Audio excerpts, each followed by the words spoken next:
O'zingiz uchun to'g'rimisiz? Allohning oldida haqmisiz?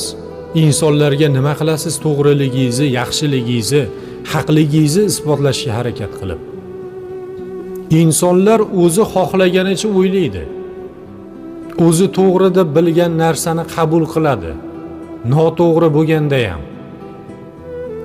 Siz haqligingizni u insonlarda oldida isbotlashga harakat qilib, vaqtingizni zoya ketkizmang. Vaqtingizni kerakli narsaga sarflashga o'rganing. Sizni to'g'riligingizni, sizni haqligingizni Alloh bilsin, shuni o'zi yetadi. İnsanlar ichida kimligingizni vaqt soati kelib Allohni o'zi ko'rsatib qo'yadi. İnsanlarni rozi qilishga harakat qilmang. İnsanlarni rozi qila olmaysiz. Siz Allohni roziligi uchun harakat qiling. Qolgani bekor.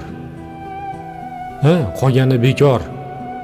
İnsanlarda oldida kimligingizni, qanaqa insonligingizni isbotlash uchun vaqtingizni behuda ketkizmang. O'zingiz ehtiyot qiling.